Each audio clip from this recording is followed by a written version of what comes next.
So we're I guess it's Wednesday, so day 3 or 4, however long you've been here, AMS on the air live. We're joined now by Bob Henson, weather and climate writer at Wonderground.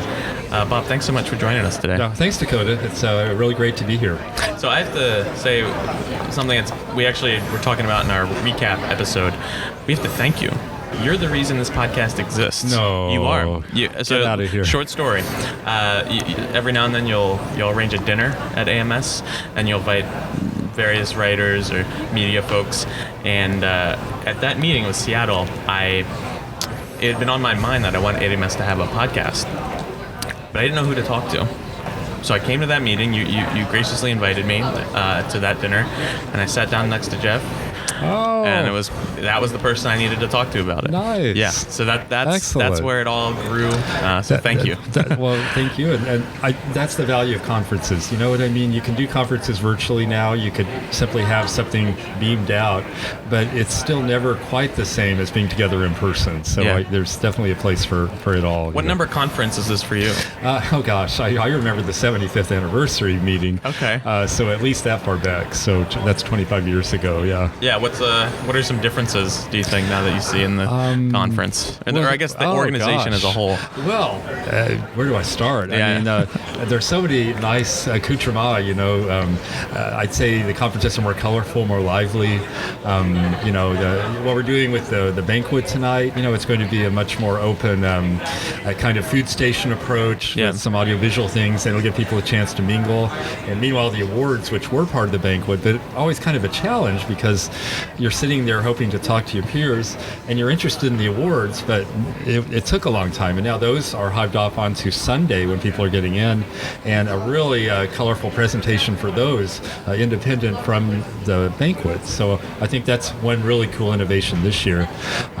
Obviously, having the talks able to be reviewed online later on is a fantastic thing, and I've often gone back and looked at videos after the conferences. Yeah, because there's so many that you can't get to. I think the presence of students is a big, wonderful development. I think the student conference, when I first started, coming to AMS meetings, and the student conference first started up, it was maybe 50, 100 students, and now it's typically, I think, 500 or 600. So, one thing that's becoming a huge topic is climate at AMS. I'm sure 25 years ago it was a part, but maybe not as big of a part. I was wondering if that is also reflected in the things that you cover and write about. Is you have weather and climate in your title. Sure. Is climate becoming a bigger part of that, or has it always sort of been a big part of that? Well, certainly for the Weather Underground blog, Category 6, it's always been weather and climate both, and some ocean and water sprinkled in as well. But I think of it really as they're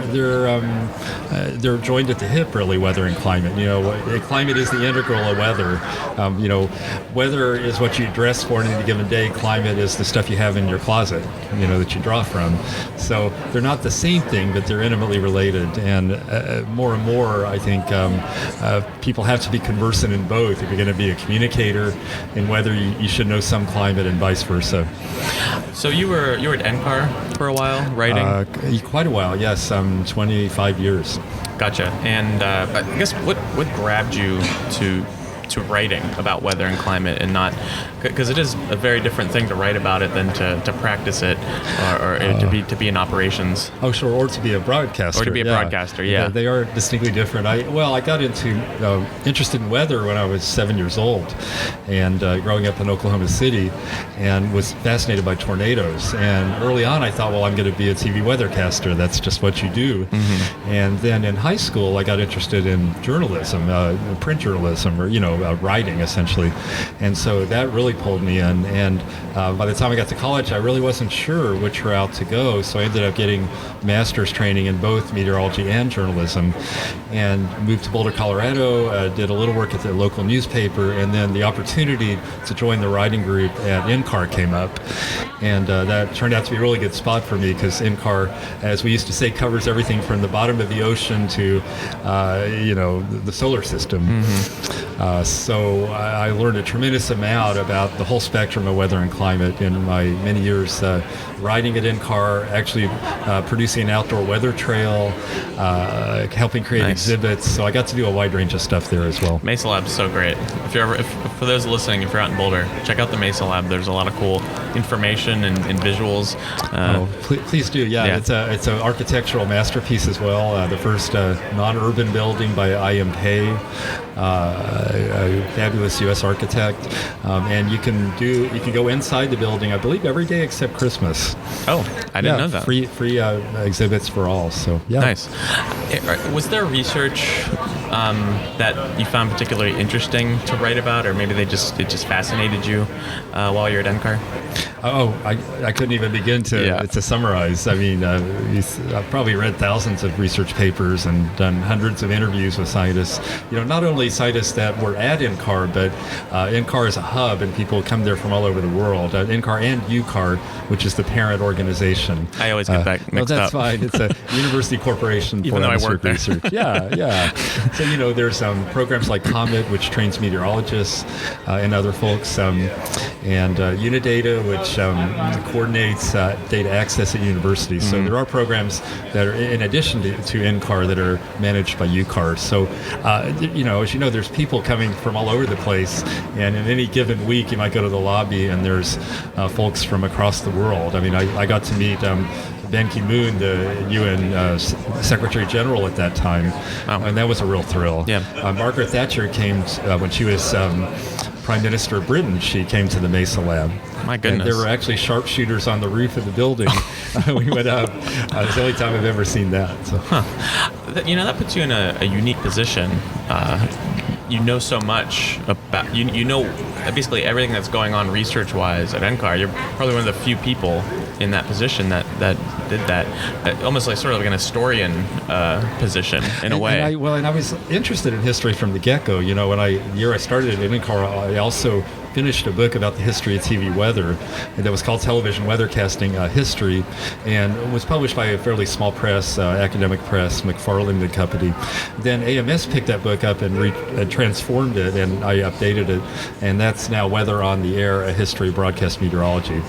So I've always been interested in the history of the discipline, and especially broadcasting and communication, and worked closely with Diana Rapson, the longtime NCAR archivist, and a couple of her successors. So and I was on the history committee at AMS as well. So that's near and dear to my heart, and I'd love to write some more in the realm of history at some point. And so now you're at Wonderground. I assume that writing position, how long have you been there? 5 years now, and okay. I'm actually also part of the weather.com team. So we produce the website that's branded for the Weather Channel and includes both weather and climate coverage, articles as well as videos. So I help with some writing and some editing and meteorology quality control. Mm-hmm. So it's a nice mix of duties there as well. So how is that? How is the adjustment there? Because I assume you're talking more about newsy things, whereas NCAR, maybe some of the research was newsy, but probably not all the time. Yeah, faster tempo, definitely. I the last few years at NCAR, I edited a quarterly magazine that eventually became 3 times a year, and now I churn out articles basically on a daily basis. I mean, where you have a few hours to put it together. So a lot of times, if I know it's a research-heavy article, I'll start it several days in advance. Oh, wow. And, if it's an embargoed article, that gives you the luxury to do that. And sometimes you just have to ping a scientist and say, okay, we have an hour or two. If there's any chance you could get me a comment on this. You have to be able to digest material really quickly and summarize it quickly. And it is good training for not being overly long in articles, because people's attention spans are getting ever shorter. This has been quantified in terms of video, and I think in terms of print as well. And I do think it's still possible to do articles and longer form pieces in both video and print form when people are prepared for that. You have to set it up that this is more of a sit down and process. This other product is something you're going to digest quickly. So you just, as always, you have to cater to the audience and the format. Yeah, so that's a perfect segue. It's also more public-facing, your work. It's getting the eyeballs of the public, whereas I'm sure the NCAR stuff was more scientists were reading it than public-facing people. Yeah, at first it was the NCAR newsletter, which was for internal staff, and I helped out with news releases. Then later on, it was this newsletter that went out to the university members, of which there are more than 100 now. Yeah. So a few thousand readers probably.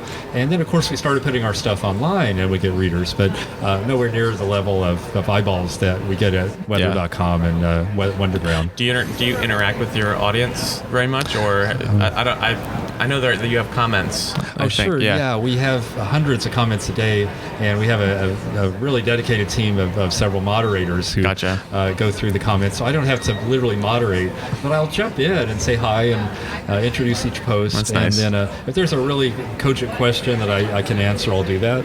Yeah. I can't always keep up because there's so many comments, and it's a kind of a hive and a place for people to hang out. And we really enjoy that. You know, some newspapers have stopped their comment sections. I've noticed because the quality sometimes degrades, and we're fortunate to have this group of moderators that can keep things on track, and it's really satisfying and fun, and great to get immediate reaction to what I've written. I mean, it's every journalist's dream to publish something and then get a thank you, or that was really interesting, and then a really thoughtful comment about it. So that really does make it fun.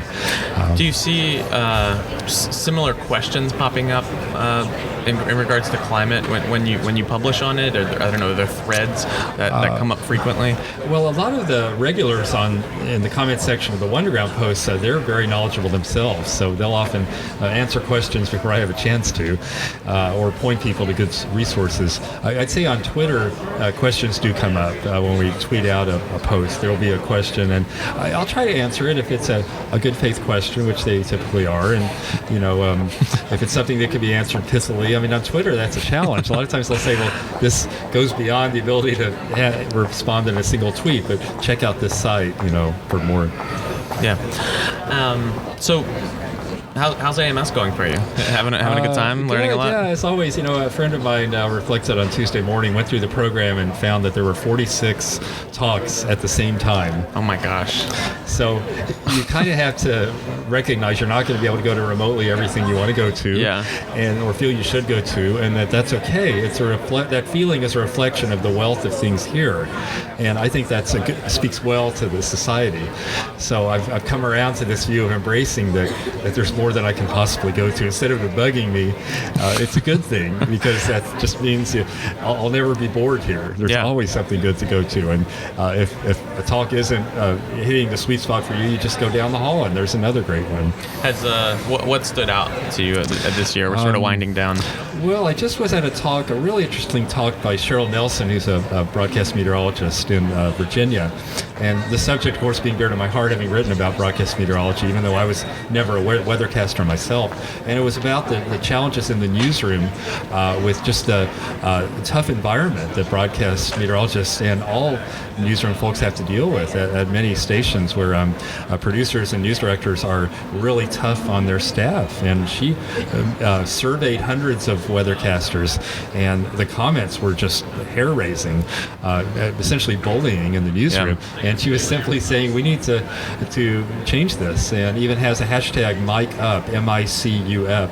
Oh, that's clever. Where she wants people of all stripes in broadcasting to weigh in, and let's do some culture change here. So that was really a striking talk. There was a history session this morning on a woman whose name I'm forgetting, but she was active in the 1910s and 20s in meteorology, and actually trying to get frontal theory, which had just been introduced in Norway. It had just been invented, the idea of cold fronts and warm fronts, and was trying to get this interest in this in the Weather Bureau, and kind of hit a brick wall.